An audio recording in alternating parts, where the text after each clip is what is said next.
बिस्मिल्लाहिर्रहमानिर्रहीम अस्सलामुअलैकुम। उम्मीद करती हूँ आप लोग बिल्कुल ठीक ठाक होंगे। तो आज है हमारा chapter 4 journalising books of original entries. जैसे कि मैंने आपको बताया है, आप प्रैक्टिस करेंगे तो आपकी जो होंगी ना वो फर्दर जो है आपकी जितनी भी कंफ्यूजन है सारी वो दूर होती जाएगी, क्योंकि आपकी बुक में प्रैक्टिस बहुत ज़्यादा दी गई है। और वो भी अगर यहाँ पे मैं डिफाइन कर दूंगी तो आपने तो कुछ भी नहीं पढ़ना। सो आप प्रैक्टिस करें, उसमें अगर कोई कंफ्यूजन आती है तो फिर मैं एक जो है ना वो लेक्चर रिकॉर्ड करके उसमें आपको दे दूंगी, ठीक है। अब यहाँ पे एसेट, लाइबिलिटीज, इनकम, वो जो 5 चीज़ें थी ना, एक्सपेंसेस, ऑनर, इक्विटी, उसको डिफाइन थोड़ा सा ज़्यादा किया गया है, ठीक है। फिर उसकी क्या किया गया है कि जनरल ट्रांजैक्शन होगी, जनरल एंट्रीज, कंपाउंड एंट्री, मतलब इनकी आप प्रैक्टिस की गई है। इसमें जो टॉपिक पढ़ने वाला है वो है हमारे पास डिस्काउंट। डिस्काउंट क्या चीज़ होती है, देखें जी, आप अगर लड़कियां और लड़के दोनों का देखते हैं कि आपके कपड़ों को ओवरऑल लेके चलते हैं कि कपड़ों पे डिस्काउंट लगता है किस तरह से जी, 10% ऑफ है, 20% ऑफ है या 30% ऑफ है। एक तो वो चीज़ डिस्काउंट होती है जो कस्टमर को रिलीज दिया जाता है, ठीक है। सीजन ऑफ का डिस्काउंट लग गया, इस तरह से। आपकी बुक के मुताबिक trade discount, settlement discount and trade discount. अच्छा जी, ये ट्रेड डिस्काउंट की चीज़ है। आपने देखा होगा कि आप जो है वो रिटेलर प्राइस होती है, ठीक है। रिटेलर प्राइस 180, 150, 160 को लेके अगर हम चले।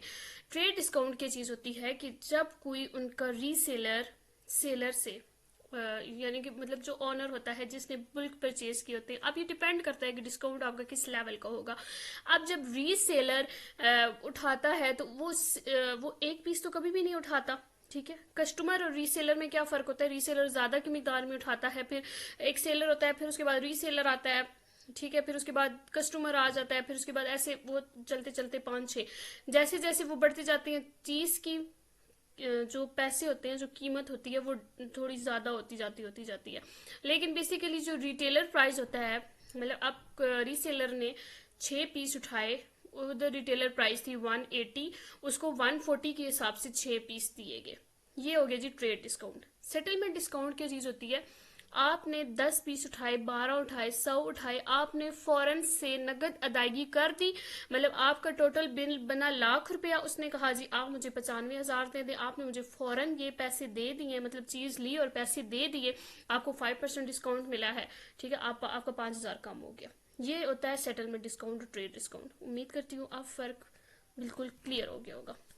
उसके बाद अब trade discount is always offered based on some policies. आप देखें ना हर चीज में, अब अगर आप 6 चीजें उठा रहे हैं तब भी उसकी जो है वो प्राइस और होगी। आप 12 उठा रहे हैं तो थोड़ी सी कम हो जाएगी। आपको जहाँ 140 की मिल रही थी 6 पीसेज, वहां पे आपको उम्मीद है कि 100 तक मिल जाए या 110 तक मिल जाए। यानी कि इस तरह से ना थोड़ा थोड़ा करके, अगर आप बुल्क बुल्क की चीज होती है ज्यादा मिकदार में चीजें उठाना, ठीक है, बहुत ज्यादा मिकदार में चीजें उठाना, वो आपको कम पड़ती है, ठीक है, हो गया। अब regular customer discount, regular base पे आता है आपके पास। कस्टमर को हमेशा बनाया जाता है, उसको भगाया नहीं जाता। हमेशा ये जो होती है वो जो जितने भी दुकानदार होते हैं उनके यही होता है कि कस्टमर हमारे पास आए। वो क्या करते हैं, कभी वो अपना नुकसान नहीं करते कि कस्टमर आया है और उसको कुछ चीज़ों के प्राइजेस, अब जैसे कि हम करियाने की बात करें ना, तो चीनी, आटा और घी, इनकी प्राइजेस हमें पता है कि हर टाइम दिखाया भी जा रहा है, टीवी में भी दिखाया जा रहा है, इधर उधर सारा दिखाया जा रहा है, हमें इनकी प्राइजेस पता है। बाकी जो चीज़ें होती है ना वो उनमें इनका हिसाब बराबर कर लेते हैं, ठीक है। रेगुलर कस्टमर को क्या कहेंगे कि ये चीज़ है इतने की है तो हम आपको 10% ऑफ दे देते हैं, 5% ऑफ दे देते हैं, इस तरह से होता है, ठीक है। फिर season and discount. Season and discount में बड़ी इंपॉर्टेंट बात ये है, मैं आपको एक इसकी एग्जांपल दूं कि सीजन स्टार्ट हुआ, उन्होंने प्राइजेस डबल कर दी, फिर सीजन थोड़ा सा जब ऑफ होना शुरू होता है वो 30% उसको कम कर देते हैं। फिर वो रिटेलर कभी भी कस्टमर को वो अपनी जिस रिटेलर प्राइस पे, मतलब रिटेलर तो लिखी हुई होती है ना कि जिस प्राइस पे वो खरीदते हैं ना, कभी भी उससे कम वो लोग नहीं करते हैं कस्टमर के साथ, ठीक है। क्या करते हैं, उसको डबल किया, फिर वो सीजन एंड हुआ, फिर वही चीजें जो है वो 1200-500 में बिक्री होती हैं। ये होता है सीजन एंड डिस्काउंट। वो इसकी बड़ी अच्छी एग्जांपल है कि मुन्ना भाई ने सेल लगाई 1,000 रुपए की चीज 2,000 रुपए में। मतलब ये हम लोगों का माइंड सेट है कि हमें इस चीज पे डिस्काउंट मिल रहा है तो भाई हमने डिस्काउंट लेना है, ठीक है। तो उम्मीद करती हूँ यहाँ तक सब कुछ क्लियर हो गया होगा। अब ट्रेड डिस्काउंट को रिकॉर्ड जो है वो सेलर और बायर में दोनों में नहीं किया जाता है, ठीक है, ये बात याद रखिएगा। द अमाउंट आफ्टर सब्ट्रैक्शन की उसको माइनस कर दिया जाता है, ट्रेड डिस्काउंट से is recorded in the book. Pretty cash book के बारे में इस लेक्चर में ना आपके दो ही ऐसे टॉपिक है जिनको डीपली डिस्कस किया जा सकता है, अदरवाइज बाकी वही चीज़ें रिवाइज हो रही हैं और उनकी प्रैक्टिस चल रही है। तो आपके लिए बेहतर है कि आप उनको साथ साथ प्रैक्टिस करें, फिर अगर कोई चीज़ समझ में नहीं आती है तो फिर मुझसे पूछ लीजिएगा। प्रीटी कैश बुक बिना टाइम वेस्ट किए चलते हैं।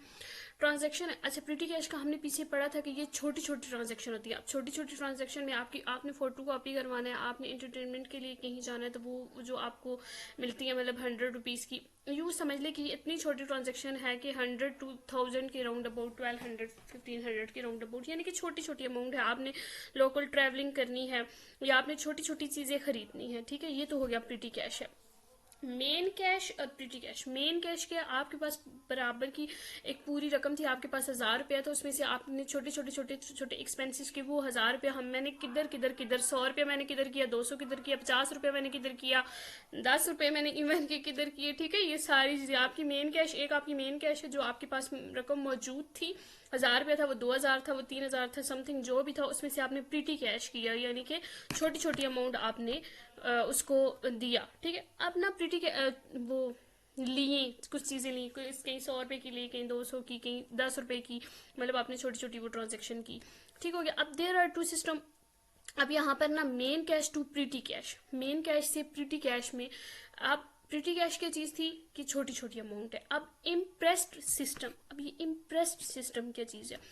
इम्प्रेस सिस्टम अगर आपकी बुक में बड़ा कंफ्यूज किया गया, इसकी बड़ी आसान सी एग्जांपल है कि impress business relies one to pay for routine, पैसे दे रहे हैं, ठीक है, रूटीन के हिसाब से, इनको ना स्मॉल एक्सपेंसेस कह सकते हैं आप कैशियर जो है वो रेगुलर बेस्ड पे आप कह सकते हैं, ठीक है। ये ना आपकी इसको उसमें आपने करना होता है, फिक्स्ड बैलेंस में मेंटेन करना होता है, ठीक है, यानी कि ना एक स्पेसिफिक पर्पस के लिए आप चीज़ें यूज़ करते हैं, ठीक है, रूटीन पे। कि अब इसकी अगर हम एग्जांपल देखें तो एग्जाम्पल हम इसकी क्या ले सकते हैं कि फॉर एग्जाम्पल हमने ना डेली बेसिस पे अपने एक्सपेंसेस करने हैं कि कैशियर को देना है, ठीक है, हमने फंड्स ट्रांसफर करने हैं डेली बेसिस पे, हमने 10 रुपए का चंदा मस्जिद में डेली बेसिस पे अपनी दुकान का जितना भी भाई हमने चाहे 10 रुपए ही कमाए हैं, उसमें से 5% हमने उधर मस्जिद में देना है, 5% किसी गरीब को देना है, मतलब ये इस तरह के एक फिक्स्ड है कि आपने डेली बेसिस पे हम मुस्लिम हैं तो हम अपने डेली बेसिस पे सदका निकालते हैं, चाहे हम 5 निकालें, 1 रुपया निकालें, हमने निकालना होता है।